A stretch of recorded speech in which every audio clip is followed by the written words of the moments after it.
So I'd like to introduce myself. I am Laura Allen-Pannell. I am the board president, and I have been with SewGreen and the board for a little over 4 years.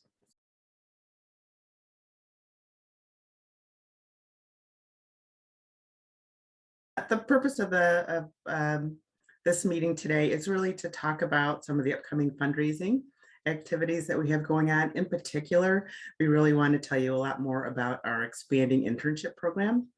We've been able to offer summer internships pretty much since the foundation of SewGreen, and we'd really like to be able to offer that to more people year-round.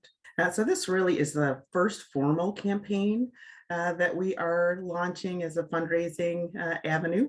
We were slowed down a little bit by the pandemic, but we are jumping in now. And so what you'll see coming in the near future are a series of emails, videos, communications, updates in our newsletter and on the website to let you know more about the campaign, where you can donate and how you can donate.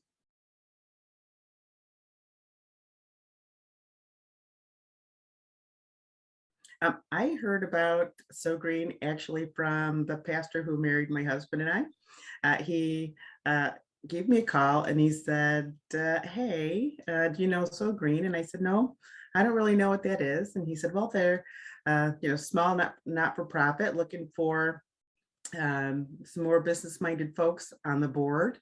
And if you wouldn't mind, I'll kind of pass your information on along to Georgia, who's the founder.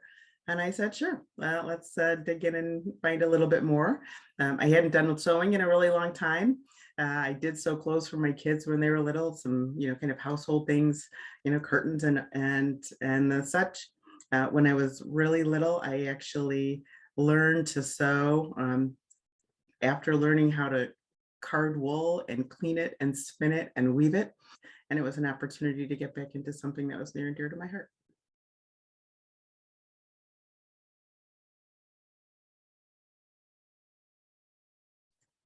I think one, I was amazed to see how much was actually in this little shop that was coming in through donations from the community. I didn't really know what to expect, but it was pretty surprising. And I think, part of what I felt is that it was just a nicer environment to shop in, not so huge like some of the big box sewing stores. The people that you meet, whether you are interacting with staff or volunteers, and we have a host of volunteers that allow us to carry out our mission on a day-to-day basis. Our interns, customers, people that come in for the clubs. What you see is a big family. What you see is a big quilt of humanity, all ages, all colors, all varieties of nationalities, religions, and people just meld. Young teaching the old, the young teaching the young, the old teaching the young, people chatting and not paying any attention to those differences that sometimes really create tension in the broader world.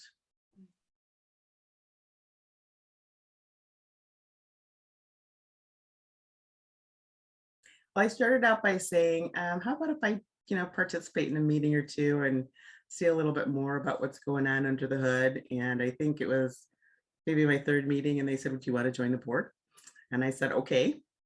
And, George is the founder, and as she was kind of looking for a way to kind of transition out of the nitty-gritty of the business end of things and really focus on outreach and education, I was approached to take over as president of the board, and the board of directors voted me in. So it's been a very interesting journey. I call our board a learning board. So lots of folks, including myself, learning more and more about, the operational side and the legal side of running a not-for-profit.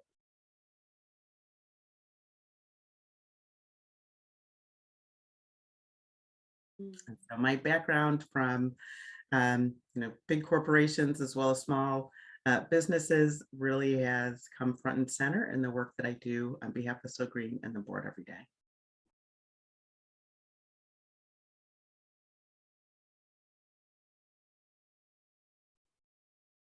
I have to tell you, I get so emotional when I talk about SewGreen, so I'm going to do my best not to cry.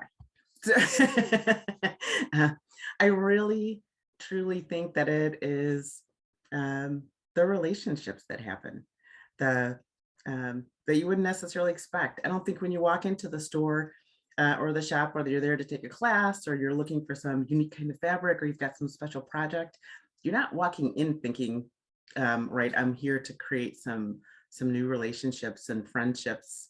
Um, you really walk in thinking I'm going to learn something or buy something, but what you gain is the relationships first, I think, and then the learning and the shopping is kind of secondary.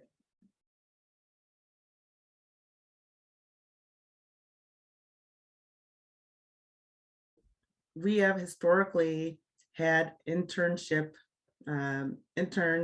for summer programs. Sometimes our interns have been funded through grants. We get interns year over year through the youth program through the city of Rochester, and we've occasionally funded interns ourselves out of our own pocket. But it really has been limited to a summer program. Periodically, we would have an intern do a little per diem work further into the fall, or maybe even around super busy times, like Green Friday or holiday shopping, or maybe helping out for one of the camps when school is off. But what we really want to be able to do is to expand the program. So not only do we have the summer program, where we usually have anywhere from 2 to 4 interns, but that we can also have maybe a fall winter program and a spring early summer program, and offer the opportunity to learn about operations and sewing and crocheting and knitting and community engagement and leadership and running a project and interacting with people and learning the point of sale system, things that most of our interns come in never having experienced before.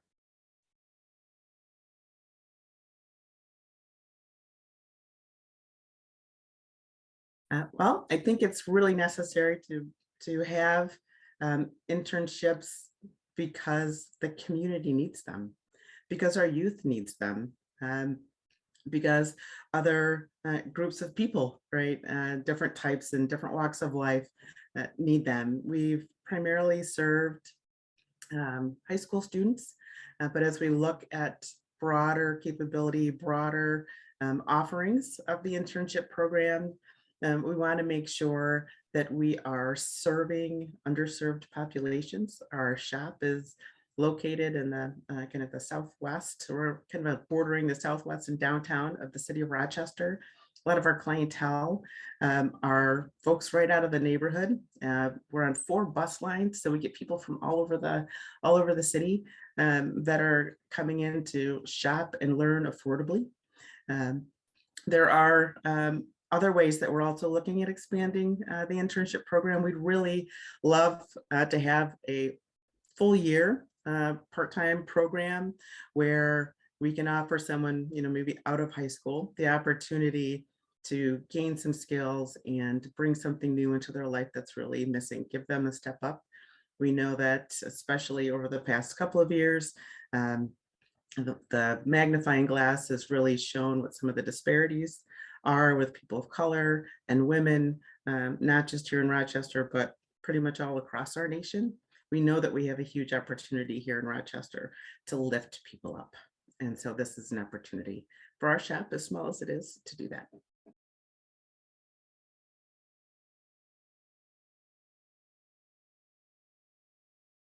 I think one of the most important things that our interns walk away with or leave us with, and take along with them to whatever it is that they need to do next, whether it's next week or next year, a new job, or going after higher education of some kind or another. I think the thing that they leave with is confidence, and you have to experience it to get that. Some of our interns are very outgoing. We've had interns that are super shy and reserved, and whether they're appear like kind of bubbly and like you talk to anybody, picking up that phone for an out call, for an outgoing call, to ask for help, to look for ways that they can serve the community becomes scary and overwhelming until they do it. So they try it that first time, and then that second time, and then that third time, and it's not so bad. And then they really get rolling with whatever program they've actually developed and during their internship.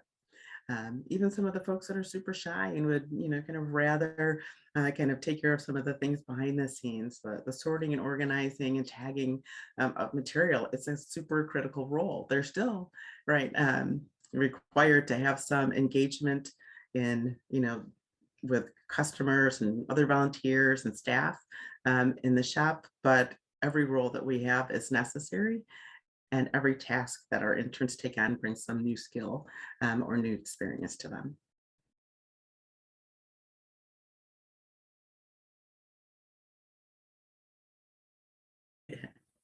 So we've covered a lot of topics today. Started out with, right, this is a fundraising campaign. I'm going to wrap up with this is a fundraising campaign. And so as we talk about offering more opportunities to more individuals through our internship program on a year-round basis versus just a summer basis, we really need your help. So we'll take any donation. Keep an eye out in our newsletter, on the website. There'll be a number of ways that you can donate, including in person in the shop. But a little background for you, $40 covers about half a day of an intern. $80 covers about a full day of an intern's time, and $400 will fund an entire week, including our payroll processing fees. Every penny counts and helps us deliver more opportunity to more people. Thank you very much. And we look forward to your generosity, and we are extremely grateful for how the community continues to serve SewGreen.